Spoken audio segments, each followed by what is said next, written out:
Congrats, Jannik, another perfect week in Turin. Can you just sum up your feelings right now? Yeah, amazing feelings, finishing the season here in Turin in front of the home crowd as the last match of the season. It's an amazing feeling and very emotional, seeing my team there and the whole box, and I'm really, really happy. Let's start with English. Raise your hand, please. Go there. Right. Congratulations, Jannik. I just wondered how you'd compare this year with last year. Obviously, last year you finished as number one. This year you didn't. But given you had time away and everything like that, how proud are you of this year?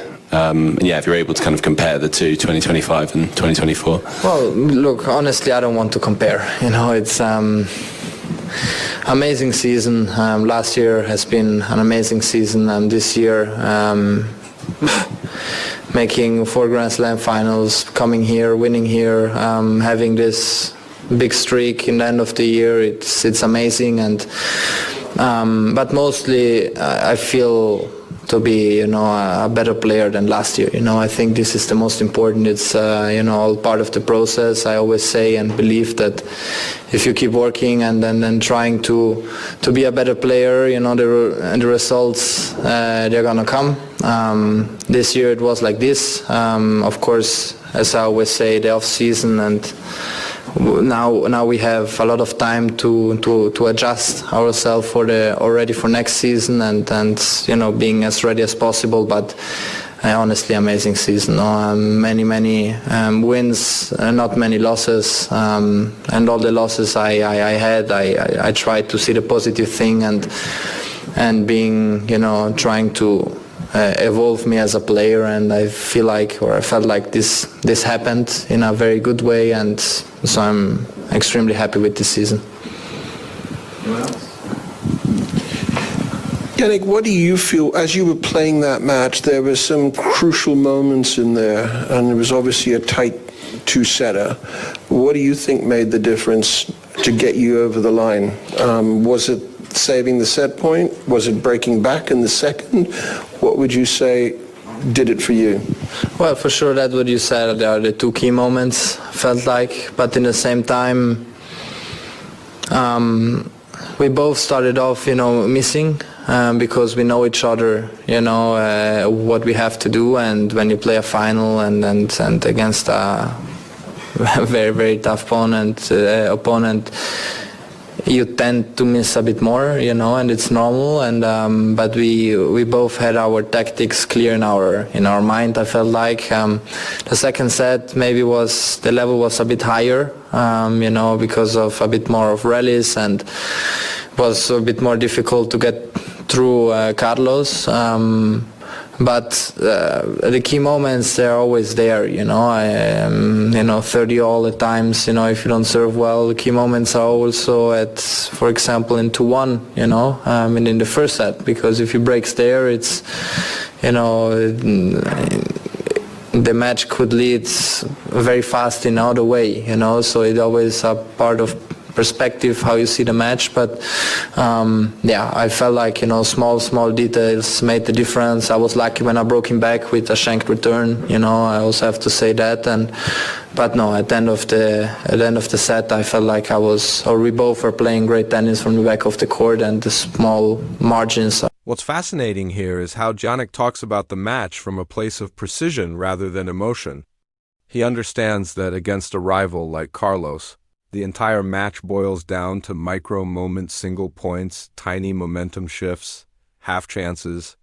His awareness of these details shows how elite players process pressure.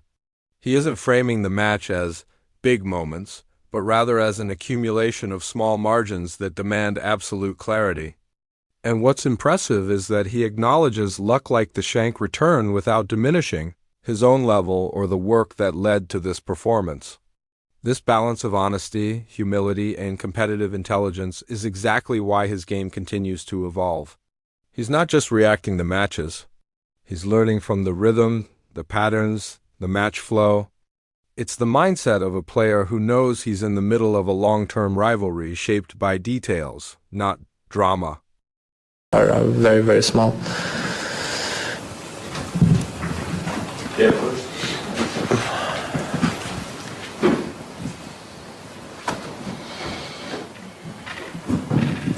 Hello, Jannik. There is a lot of appreciation between you and Carlos, as you mentioned several times. Would you call each other friends? And are there any other players, apart maybe from the Italian players, you feel more closer to than Carlos on the tour? Well, I feel like we had this conversation a bit with Darren because, he used to play back in the days, and players, they used to go dinner, having dinner together because the teams were not as big, it was, maybe player plus one, or, so you tend to be a bit more together, you open up yourself, you tell stories in the locker room. I still feel like it's a bit like this, you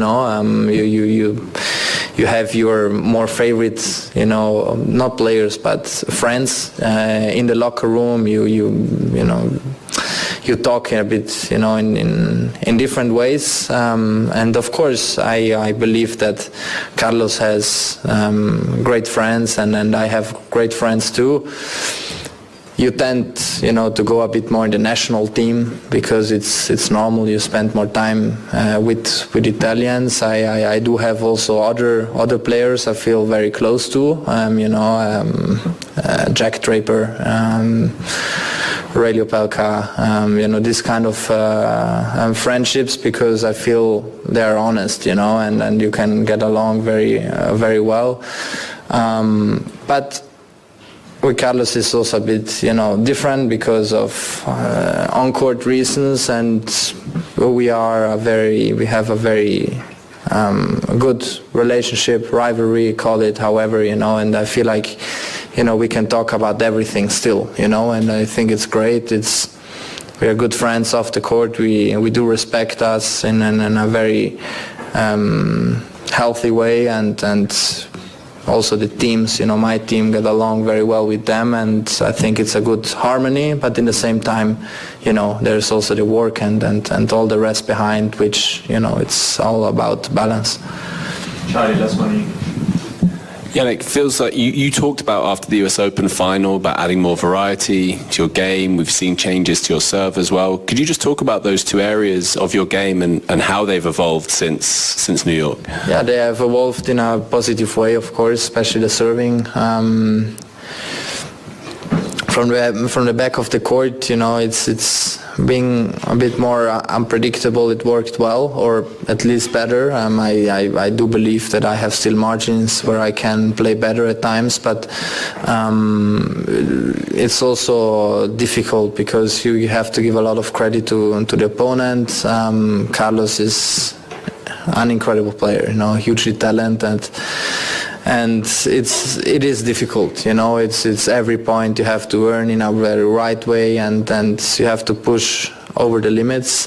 But yeah, I believe the work we have done, it was a very positive work. Of course, if not, you don't reach these results. And but as I always say, the December is very important for me as a player and as a team, because you connect better, because you don't have the pressure and the tournament and the rush to go from one side to the other. And so it is very important, not only because of the work ethic, but also to... Listening to Jannik reflect on his season offers a rare window into the mind of an elite athlete who isn't measuring success purely in trophies or rankings, but in genuine evolution.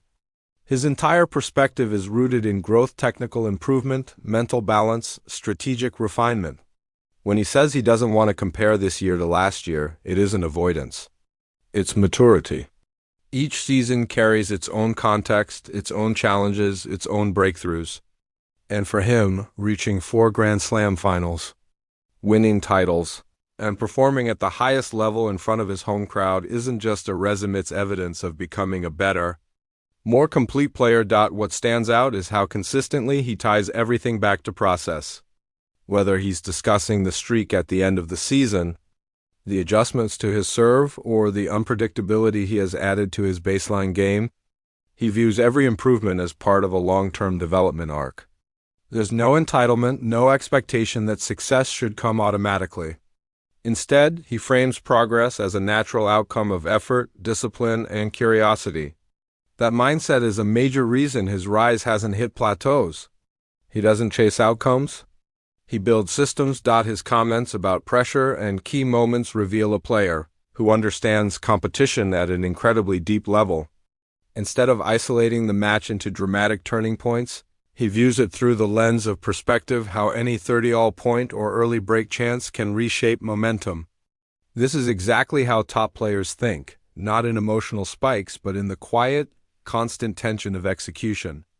And his acknowledgement that both players started by missing more than usual is a sign of humility combined with realistic self-awareness.